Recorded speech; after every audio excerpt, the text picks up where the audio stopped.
You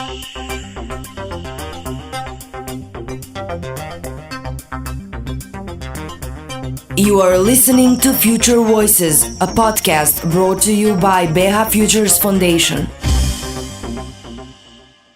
Hello everyone, it's Eddie Čustović here and welcome to another amazing episode of Futures Voices, the podcast where we reach out to some of the incredible Bosnians and Herzegovinians living around the world, but also living in Bosnia and Herzegovina. Some of them have made journeys across the world and returned home, and some of them have moved abroad and are staying there at least for the time being. Today's guest is one of those that made that global journey and came back to her birth town. And she's doing incredible things with a company that's well known to our audiences, HTEC. I'd like to make a brief introduction to our guest today. Amila, welcome to our podcast. Thank you, Eddie. It's a real pleasure to have you here today, as it is always with all our amazing guests that we have on this amazing show. And again, we've spoken about HTEC so many times in the past because it has become one of the leading IT companies in the region. It's done some incredible things. It's worked on some incredible projects. But I want to start the journey with yourself. Amila Pita, you have been all over the world. I can clearly say that because you were born in Sarajevo. You studied in Sarajevo. As a result of the war, you ended up in Canada. You spent some time in Italy and possibly many other countries that I haven't been able to research, but I'd love to hear a little bit about that journey from Sarajevo around the world and then back to Sarajevo. Yes, it's been quite a journey, actually. So I was a student at Second Gymnasium here in Sarajevo at the time when the war started. And I was in the third year of my studies, planning to actually go to university in September of that year to finish the fourth year through an expedited program and then start the university. However, war for many of us changed all of our plans in some very strange ways. So me and my sister, who was 12 at the time and I was 17, left Sarajevo with one of the last convoys that was allowed to leave, landed in Croatia in some of the refugee camps, and then from there on in Zagreb, and then from Zagreb to Canada. Our plan for Canada was basically just to spend the summer there until the war ends and we would come back home. But the situation was significantly different from our plans. So when we arrived to Canada, I had to, of course, change my plans of going to university. So I ended up going to high school for one more year. And then from there on, I was fortunate enough to get to receive 2 scholarships, which enabled me to study at one of the most prestigious Canadian universities, University of Waterloo. I was awarded Canada Scholar and René Descartes scholarships from University of Waterloo. And I studied computer science with pure math minor. Computer science was something that I wanted to, pursue from grade 7. It was just my dream from my childhood and something that I never deviated significantly from. Even in my current role, which are more managerial and business related, I still stay very connected to that original field of study and interest. When I finished university in Canada, I was a part of a co-op program, which is an interesting setup where throughout your university career, you are exposed to the real world companies and real world jobs in the field of study. So I was fortunate enough to work for TD Bank as one of my first co-op engagements. And then after that, I started at a hardware company as an embedded engineer for the rest of my co-op, and they've extended a long-term contract for me once I graduated from university. So my first job was an embedded engineer working in telecommunications industry. And then from there on, I've 4 years after my initial engagement with that company, I moved to a startup near Toronto in Markham, Ontario, where I was allowed through my job to begin my world travels. So shortly after joining this company in Toronto called Synthesis of a Startup, I was given an opportunity to do a proof of concept in Bern, Switzerland, and that was working for Swisscom, and it was originally meant to be a 10-week engagement. I ended up staying in Bern for over 2 years, and that was a very eye-opening and interesting experience for me. It allowed me to explore other countries and other cultures. It allowed me to travel all over Europe and kind of meet that long-term dream or goal of traveling that I've always had as a child. After the 2.5 year in Bern, Switzerland, I moved back to Toronto, where I was a lead in our custom development department, and I was still interfacing closely with these large telecoms and clients, traveling for short-term engagements, but always coming back to my base in Toronto. When my sister, who has moved back to Bosnia as soon as the war ended, gave birth to her first daughter, I was looking for another engagement in Europe to be able to be closer to my family at that time and to be able to spend some time with my niece. So I've asked my company at that time if the engagement in Switzerland was still on the table. They said, hey, unfortunately not. I don't know how you would like to work in Rome for Telecom Italia. So I was on a plane, needless to say, I was on a plane 2 weeks from then, and I moved to Rome. I worked as a principal consultant and solution architect for my company on site for Telecom Italia, and I stayed there for nearly 4 years. During my stay in Rome, I traveled again extensively all over Europe and the world, but most of the time I was spending in Sarajevo because something was drawing me back home. My family, my late brother, my sister, my parents, all of these people were here and I was somewhere else. And so when my engagement with Telecom Italia ended and I was given an opportunity again to work in Switzerland, but traveling back and forth between Sarajevo and Bern, I decided to move back home and try to make my career and life here from Sarajevo.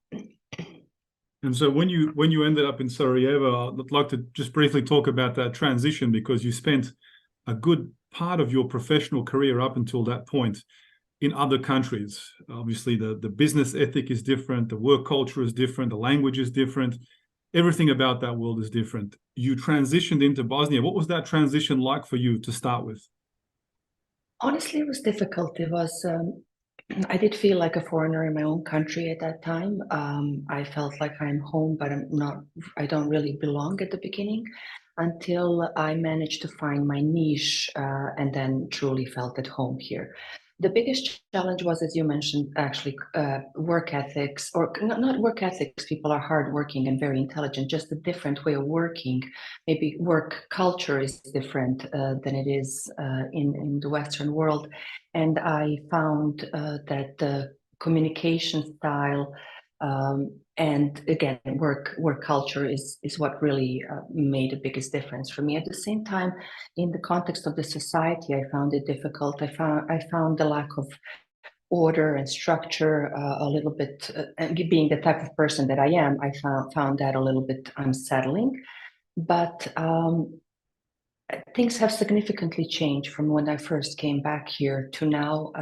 The progress, though slow, is evident. And once you find your niche in Bosnian society through companies where I worked before, such as Authority Partners, Mistral before HTEC acquisition, and HTEC now, we are able to be exposed to everything that I was accustomed to culturally and professionally through our work, and then still have the benefits of being at home, living in Europe, and being in our home country.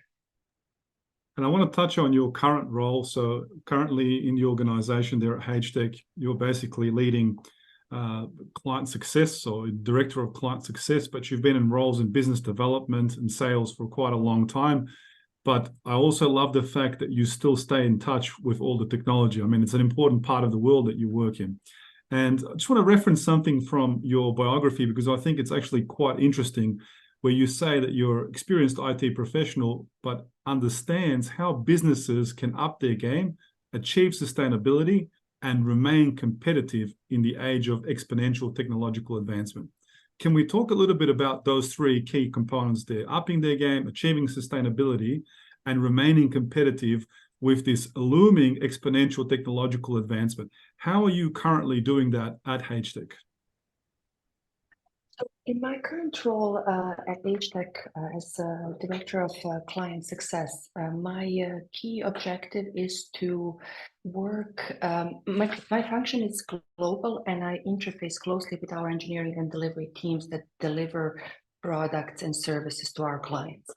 My key role and key objective through this position is to understand our clients' needs and help our clients be successful by working together as a partner with them.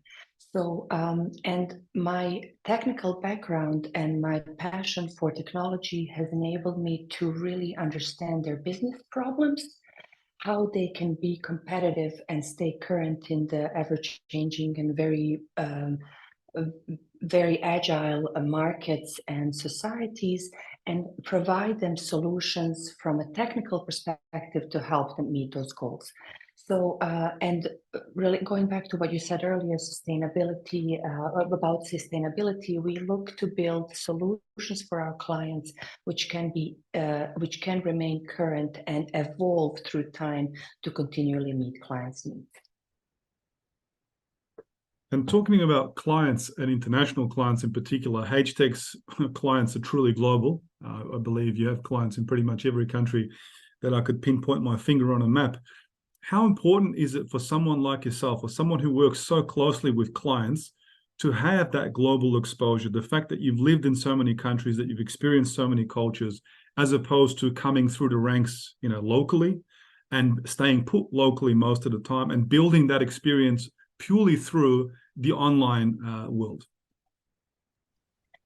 So that's a really good question. So my global experience has enabled me first to understand different cultures and to understand different styles of communication and different styles of doing business. So when you are trying to close a deal from somebody from Western Europe or from UK or from US, it's a very different experience from the pre-sales, sales perspective, and then from the ongoing engagement after that.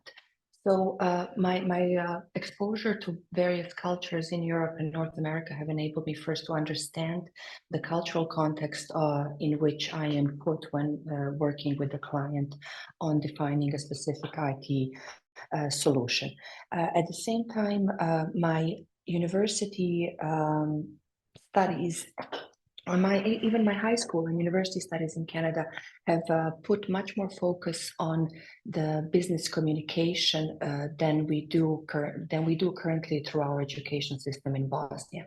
So I was fortunate enough to have that focus and training early on how to communicate effectively with business stakeholders throughout my IT career. In universities, they've taught us how to write reports, how to capture requirements, how to structure a business email, how to manage a business conflict, and all of these things. And that has proven to be instrumental in my career.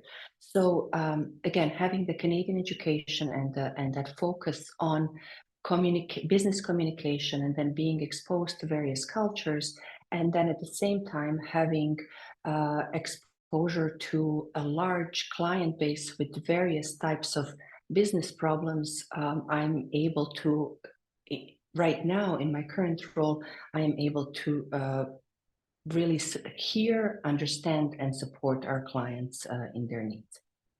I couldn't agree more. I think there's a cultural shift there that's occurring in Bosnia right now in terms of how we educate the next generation of technology professionals. Given the fact that you've lived there now for quite a while, you've returned to Bosnia, you've seen some changes over the last 10 years. I can definitely confirm that myself. I've seen a lot of changes happening, and vastly driven by the IT sector. The fact that the IT sector is so cutting edge and so global, it's connected. All of these online tools have enabled us to really become part of the global community, whether it's for business or leisure or anything else. We're in that game now. How do you think universities in Bosnia and Herzegovina should approach this style of education, given the fact that you've seen how it's done in Canada, I've seen how it's done in Australia? Are there any pieces of advice that you could provide for young people who are entering the technology world, whether it's IT or engineering or anything in that particular domain, how they should be approaching the business essentials and why those are critical, regardless of whether the fact you consider yourself a pure tech geek who's going to be stuck on a bench developing technology. Why is it so important to develop those skills that you've just spoken about, even if you're going to be in a tech role? For one, I think it's important for one very simple reason, because it allows us then to play in the global game. If we are, just being an engineer, just being good in technology will get you only to a certain level, I think, in careers, in your career development. And while for some people that is okay, and that is what they want to remain in, having business skills, having good communication skills, and understanding clients' problems from the business perspective and business value that our solutions bring to them can position our engineers and our workforce in a very on a much higher level in the global job market and in the global market in general. So I think we are doing a great job in this region. Overall, we have fantastic engineers. We have significantly evolved in our understanding of other cultures through the IT companies and working in global markets. And we've significantly improved our communication style in the last 12 years since I've been working in IT services in Bosnia. So we do see a significant progress, as you mentioned. I think education could support us further by focusing a little bit more on some of these skills that I mentioned earlier, that I've had the privilege of being able to learn in Canada, in Canadian universities. But I think we're doing really well, and we are changing, moving, and evolving with the current market needs and trends. Talking about evolving and moving and shaking, HTEC has been doing a lot of that over the last few years. I've had the pleasure of meeting one of your co-founders as well. I've met a lot of the engineers as well. So there's a lot of fantastic people working in the organization. You've been there for a little while, so you've seen some of these changes come through. How does an organization with so many employees, with so many different locations, cope with major changes, especially with staffing, with new technologies, with the fact that teams are working in so many different locations? What are some of the, I guess, key highlights of making an organization like that functional? So HTEC has grown extensively over the last several years, but they've what is amazing, that they've kept the agility and the mentality of a small company, and I think that's a big differentiator that makes us move quickly and in the right direction. Everybody in the company is encouraged to move forward and not to wait. Eventually, we all align and sync up and implement cross-company policies and practices. But what is important, that we have full support from the top down and bottom up to be as agile as possible and to adapt as quickly as possible to our clients' needs and to existing market needs. So that is something that I found very very motivating and very for me, it was a learning experience. Having just to give you something about me. So I've lived in Switzerland, and Switzerland is the country where I felt at most at peace, because it's a country of order, it's a country of rules, and country of processes and things like that. And I felt really good there. So when I lived in Rome, I found it very distressing because everything was chaotic, and it has taken a lot of personal effort for me to adjust to that. So for me to work in a company that is very agile, very quick to change, and very adaptable was something new that I've experienced in HTEC, and it was a really great learning experience, particularly for me. That's really great to hear. And of course, changes are something that we have to prepare ourselves for, because they're just around the corner. And just when you become comfortable, you should not get too comfortable. But speaking of changes, we're going through major technological changes across various businesses. And I guess the companies like HTEC are providing solutions for these large businesses. But HTEC is also well known for developing all sorts of incredible products. Can you tell us a little bit about some of the latest stuff that you guys are working on, without going into any of the client privileges that you have in place? some of the technologies that are really hot right now. What are people working on? What should young people be aware of? I guess what's coming in the next few years, given the fact that what people are studying now may not be so active in 3 or 4 years' time because of these rapid changes. But what's HTEC currently working on? Can we get a glimpse into some of the technologies that you guys are dabbling with? So, we work with a really wide range of clients, ranging from startups, small companies that are just exploring their way into the global market and the world, and then with some major players and some of the world's biggest companies right now. Without going too much into details on what we are doing with these particular clients, because of course we have to honor our NDAs and protect clients' intellectual property, we have a wide range of products, we have a wide range of technologies, and wide range of services that we offer to our client portfolio of nearly 200 clients, I believe, at the moment. So what I would like to maybe point out to young people right now that are in universities or are looking at how to shape and develop their career, for me, and I've been in this field for 28 years and things have changed significantly through that time, not as quickly as they're changing right now. But what has helped me stay current and be able to continue to develop and grow in my career is the fact that I've always focused not on one particular technology. So I've never hinged my career on my skill sets on one particular technology, but I focused more on engineering and problem solving skills, which will always remain in demand and something that is needed and will help you pretty much solve any problem that you are encountering, regardless of the technology you will use to solve that problem. For me, that was a little bit easier. Times are much quicker now. Things are changing much quicker in the current in the current world, and but I think that's even more important now, not to tie ourselves to a particular technology while we are choosing to develop our career, but to focus on these generic skills that can be applied across a wide range of technologies that can be leveraged. The biggest disruptor we are seeing right now is generative AI. And most of our clients are, as most of the world is trying to see how that is going to evolve and change and how it can be leveraged to improve either the level of customer support that our clients are providing to their clients, or how to improve their products, or how to even expedite their software development efforts to quicker develop new features and bring value to their business much faster than they were able to do so in the past. But with generative AI, it's an emerging technology. It's something that is developing and changing so quickly, and HTEC has made significant strides to ensure that all of our workforce or all of our employees become fully aware of the capabilities and possibilities that come with that technology in providing solutions to our clients.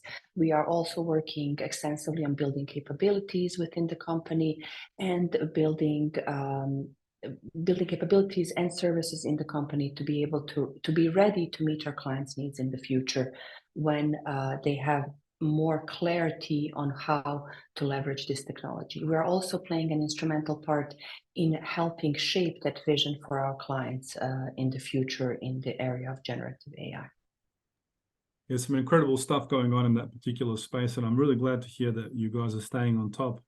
It's disrupting every aspect of life, and even for me, having taught at university for 16 years now, we're facing challenges in terms of how we incorporate tools like that into assessments, as opposed to looking at them as a way of cheating. We're now looking at a way as co-creation. So how do you use these tools in the co-creation process, and then how do you assess something that has been co-created with some form of AI?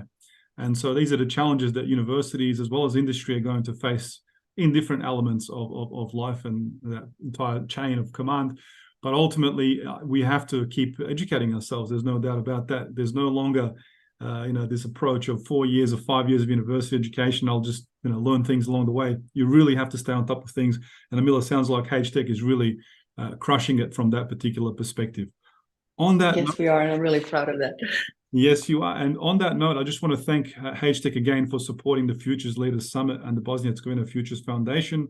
You've been a partner of our organization for several years, including prior to the acquisition, Mistral, with many scholarships and sponsorship of our conferences. We're looking forward to hosting you and your organization again from the 15th to the 17th of December in Sarajevo, Dom Mladih. For everyone else that hasn't grabbed a ticket yet, we're quickly running out of tickets. We've just sold, I believe, 500 tickets, which pushes us beyond the capacity of the actual venue. But you know what they say, there's plenty of room for those that are super keen. But we're looking forward to seeing you there as well. Amila, thank you so much for spending a little bit of time here with us on Futures Voices. It's been a real pleasure to host you. Thank you, Eddie, and thank you for everything you and your foundation are doing for our country. And there we have it, everyone. Amila Pita doing some incredible things at HTEC, and someone who really has traveled the world and come back to her home. And I can say, and I'm sure I speak on behalf of many people from Bosnia and Herzegovina all over the world, it is a real pleasure to know that someone has come back and that we have someone who's so well-traveled, well-experienced, and well-cultured representing Bosnia to the world from Sarajevo. So again, everyone, we look forward to having you in our next episode here as we explore the amazing life journeys and careers and company journeys of individuals from Bosnia and Herzegovina background. Thank you, everyone, and we look forward to speaking to you again. Take care. Bye-bye. Thank